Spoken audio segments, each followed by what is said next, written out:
Welcome to the Subjective Professor podcast, where we reject coercion and hypocrisy. This is episode 266, and we're going to talk about Trump versus voluntary choice. This bothers me every single time I hear Trump talk, but he has a very aggressive stance. I mean, he's the biggest fan of himself, and he lets everyone know that. And he tells them why they should also be huge fans of Donald Trump. Now, it's not that I'm going cold on Trump, but, you know, he says certain things that I'm like, yeah, that'd be really cool. And then he says really, I think, awkward things. And because he's president, I think things he shouldn't say, especially in the way that he's saying it. And it's almost like he feels like what's at stake is similar to him making a business deal on buying a building or getting financing to build a building. But he does this when we're talking about trade with other countries. He does and takes this attitude when we're talking about war, when people are dying, when people are dying because they don't have food or medicine. Then he takes this aggressive stance. He takes this aggressive stance when he talks about the reserve currency.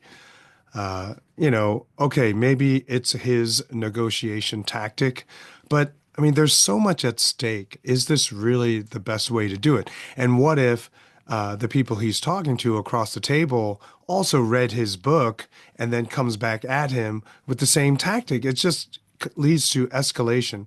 So his tactic only really works if he's holding all the cards, if he has all the leverage, if all the advantage belongs to him. Whereas everyone he's talking to has less, is in a weaker position, and they know it.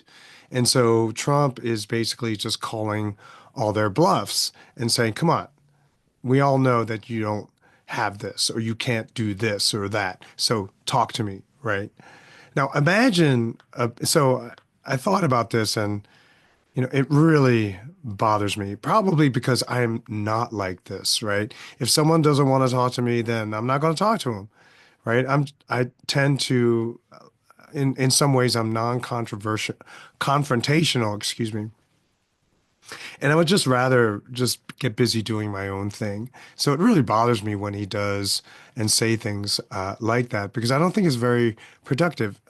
Okay, what do I mean? Imagine you have a business and you're selling a product and your customer comes in and threatens you if you don't produce those goods in the way that you want them to, right? That customer is going to threaten to pay more for the product and so therefore buy less, right? So I'm going to pay more for the product and so I can't buy as much, right? That's what your customer is saying.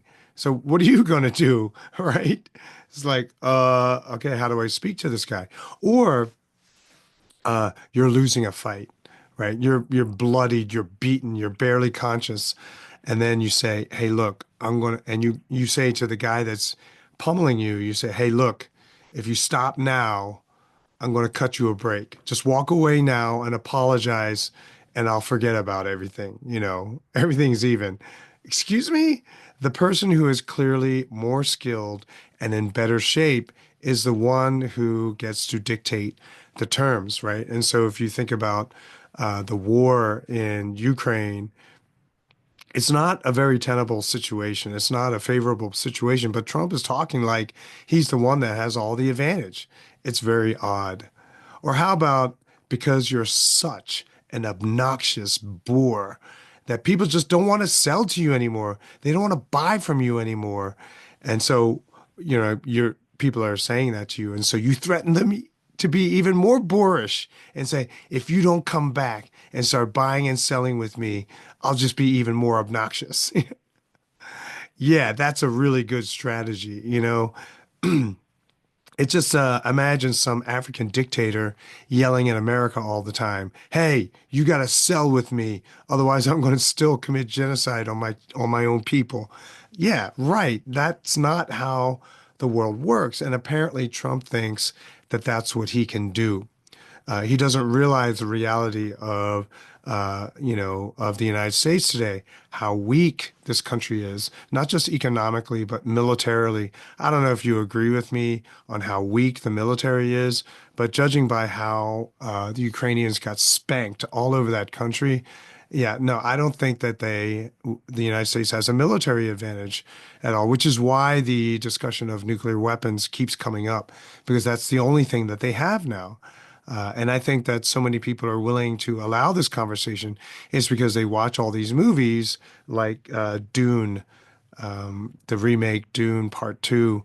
They talk about using atomic weapons, right? The atomics, right? And so they use all these atomic weapons and then they walk through all the radiation cloud and they're totally fine, right? No one's talking about fallout. No one's talking about cancer, radiation sickness. No one's talking about any of that. And so I think somehow people have just erased that aspect of nuclear war. It's just really weird.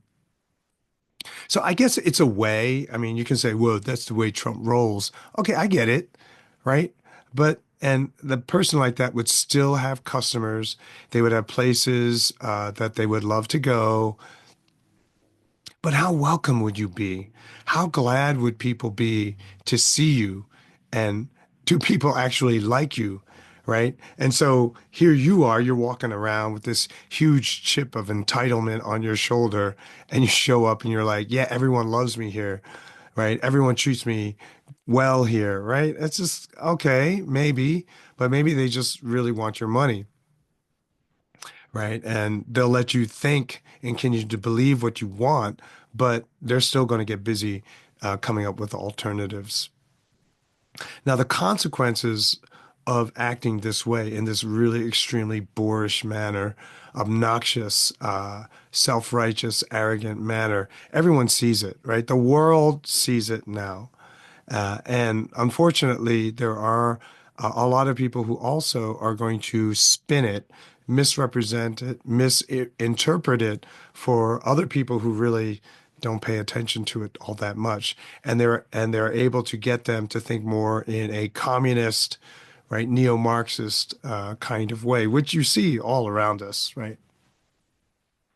And so it's so bad that the arrogance and the self-aggrandizement that Trump is exhibiting and what the United States has been doing for decades now, it falls flat, right? Fewer people are jumping for joy when the United States show up, right? Fewer people are taking America's side, right? So you got the UN where it used to be where the United States says jump, everyone else says how high, right? And so they can get the whole world to, vote against China or Russia, depending on what the situation is.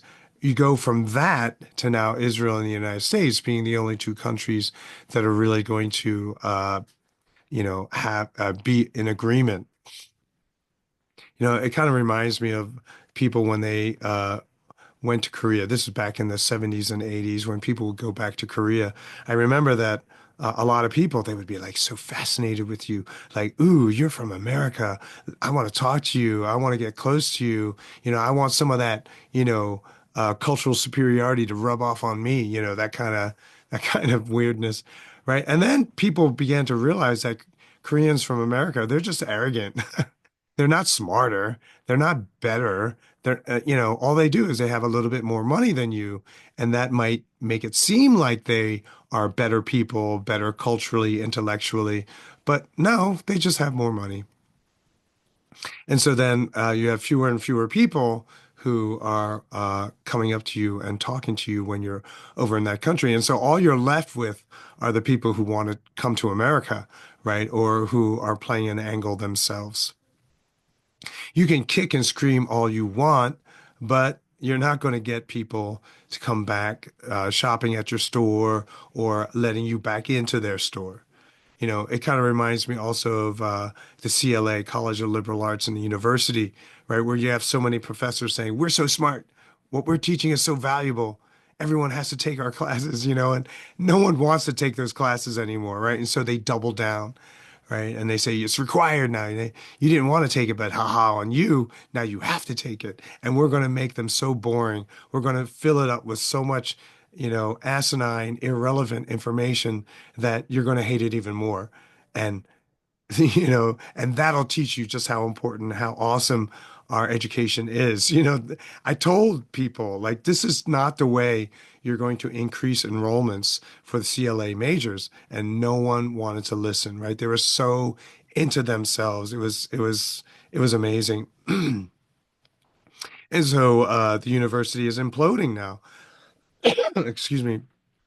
Luigi Mangione from Ivy League undergrad and masters does not help, right? Like, oh, we're so awesome and we're going to train people so well that they turn into assassins. What? How does that even work, right? So, another thing I wanted to say, like, so on the same theme of Trump's arrogance and trying to use his arrogance and bombacity to try to get people to deal with the United States again. It's just weird. It's so tone deaf to me.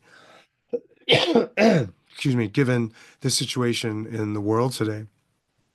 Well, the middle school where I'm teaching right now is closing, right? At the end of this year, it's not going to be there's not going to be middle school anymore. And so I'm kind of out of a job again, looking into options, and maybe I'll have something to share with you in a couple of weeks. But so the middle school is closing. And so part of what we're doing this year is before registration season really kicks off, we're taking all of the our students to go visit other in their neighborhood Christian high schools and middle schools, right? Because it's a Christian school, and those parents are sending their kids to a private Christian school because of various reasons, right? I think it wouldn't be too hard to figure out what those might be.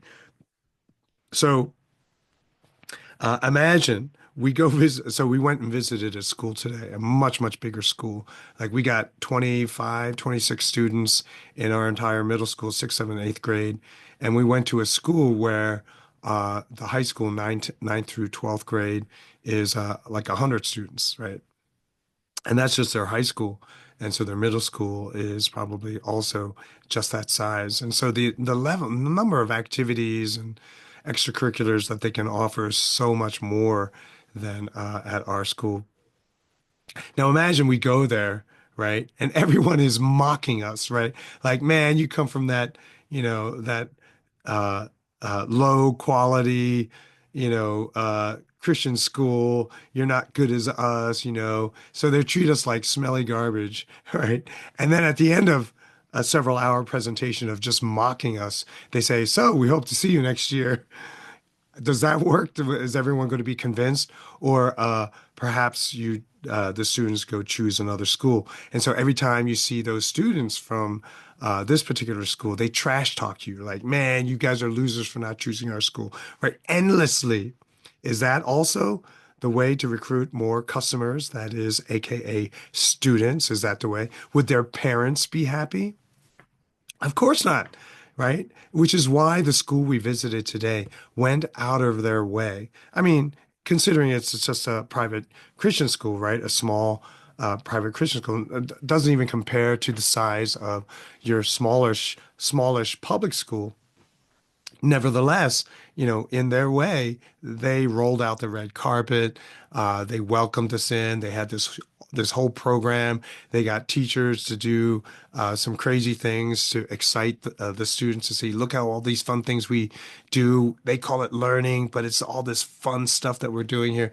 And then they had people represent some of their extracurricular activities to come and give demonstrations and whatnot. It was actually really nice. Now, a lot of the kids, a couple days before, they were like, I'm not going to go. I decided I'm going to go to another school, so I don't even not want to go. Or I've heard bad things about this school, and so I'm not going to go. And, I kept hearing this, and then I was afraid that only five kids would go today out of the 25, right? That only five kids would go, and they prepared all this stuff, right? They even fed us, which I don't know, in Asian reckoning is a must do. Obviously, they're going to feed you, but in the Western world, it's not so much. Like sometimes they do, sometimes they don't. But these guys, they fed us, right? Really delicious pizza, right? And so it turns out, right? So because a lot of them were making me think that they were going to convince their parents not to, to let them stay at home. So I sent an email. Told the kids, and then I sent an email to all their parents. Look, it's a great opportunity for the students to be treated well, to be wined and dined without the whining and the dining, obviously, but right, to experience what being treated well is like, to get people to try to entice you to come to that school, right? And even if you were already chose a different school, you should go experience that. That's something that most people could live a lifetime and never really get to experience. So experience that, right? Be the center of attention. Enjoy that. Take note of it, appreciate it. And then maybe if you're in a situation where you're trying to get people to come to your store or come to your school or whatever, you know how to do it. What worked, what didn't work. And it turned out, except for students who were sick and had doctor's appointments, everyone went, except for one. So one student, was like not interested, not even going to go. But everyone else was there. And a lot of the students who couldn't make it, they really wanted to be there. So I thought it was really cool. And this is kind of what the United States has to do, at least back up all of their big talk that people like Trump are going to do, right? Like other countries have seen the inflation. Other countries see the coming economic collapse. Everyone also sees that the United States militarily now is a paper tiger. We know this. Okay. I mean, come on. The Russians have hypersonic missiles. The United States does not. And I heard some people say that it might be as long as 5 years before we come up with hypersonic missiles, right? And that's on a good, on a good estimate, right? We're not endearing ourselves to these countries, especially if there is an economic collapse, right? When the dookie hits the fan, well, you want these people to have residual good feelings about the United States so that they'll continue to do trade. They'll have pity on us and supply us with things that we need. That's kind of what we should be cultivating right now. We have to become a country that everyone wants to do business with. And you don't do that by being obnoxious, by being arrogant, by kicking dirt in everyone's faces, particularly if you're the weakling, right? If you're the person in a weak position and you're like complaining, why isn't anyone helping you? It's like it's like a baby, right? Who doesn't have a clue. It's like, why isn't anyone want to play with me, right? And honestly, when I think about politicians in America and the way the things that they say, like Lindsey Graham's, those type of people, that's what I see. I see big babies, you know, uh, having hissy fits, trying to get people to, play with them. One final thing, there's in Milton Friedman talks about the city of Spartanburg, and I mentioned this city before, where the average unemployment is higher than the national average, where the wages are lower than the national average, right? It's a really depressed town, and so the city, what they decided to do was cut taxes, shrink government, right? And basically, cut the budget all the way to the bone, which then makes it attractive to all these businesses from all over the world. And now these businesses are fighting each other to get real estate to build their factory and their business in Spartanburg, right? So prior to that, prior to making that decision to cut taxes and whatnot, it was what Trump is doing now. It's like, hey, you want to do business in our city? You got to pay these taxes. And it's this arrogant attitude like, you guys are a dump, okay? And you want us to pay more to do business in your city? Nah, that's not going to happen. And so you have to become attractive for other people to want to come and do business in your city. And so what started to happen, if you think about it, businesses started fighting over each other for the real estate. So they were bidding against each other and therefore bidding up the prices, right? That's not inflation. That's increased demand.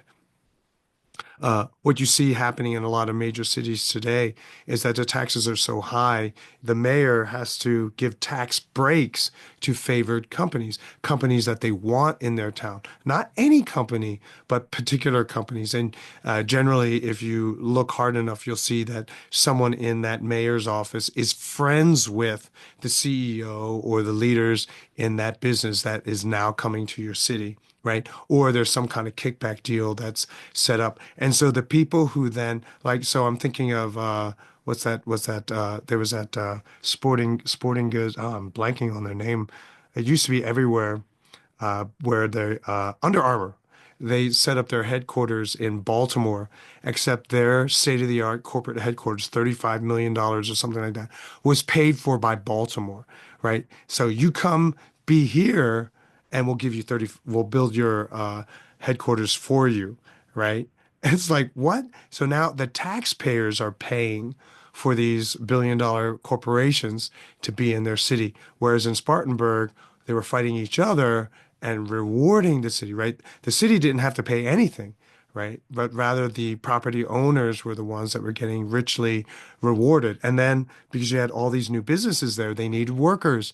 And so now they're fighting, all these businesses are fighting for the best workers. And so salaries are going, wages are going up, right? Standard of living is going up. And all those things that the city had to cut, like parks and recreation, all this other kind of stuff, they don't have to pay because the businesses themselves are going to build it, right? They're going to be private parks, but they're open to the public, right? And so now you have your parks, you have your recreation, you have your oceanfront, beachfront, riverfront entertainment venues, but it's all paid for and constructed by those corporations. And so the city itself becomes healthier and more prosperous, you see. And that greedy corporation, that greedy CEO thing that everyone talks about, impossible. Because once someone gets greedy and starts committing too much waste in their company, right? Arbitrarily raising prices or whatever without a corresponding increase in quality and productivity, then they go bankrupt and another business takes their place,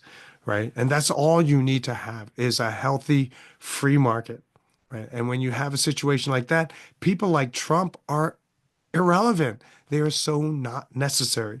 Why would you go do business with someone who's so obnoxious when, hey, look at all these other people who are willing to be polite to me, be nice to me, right? Do trade with me on equal terms, without yelling in my face and calling me names. I mean, this seriously, right? It's like I remember this is the last thing. It's sort of like how the United States, when they go into the Caribbean, they want to build military bases. When China was coming in and saying, "No, we'll build a hospital for you." I mean, come on. Is it that difficult to know who the people are going to want to have? And when you, as the United States, say, "No, you can't have that hospital. You got to build our military base and pollute all of your island." I mean, who are the people going to like? Who are the people going to look to and want to have, and therefore get angry at the fact that the United States is exerting influence in their country? Something to think about, right? And all of this stuff and more is what bubbles to the top of my consciousness every time I hear Trump open his mouth, and my hopium is quickly being squashed. But again, you know, maybe he won't even be able to take office. Who knows? But everything is constantly changing and is in flux. But that's it for today. I hope you have a fantastic weekend, and I'll talk to you guys next time.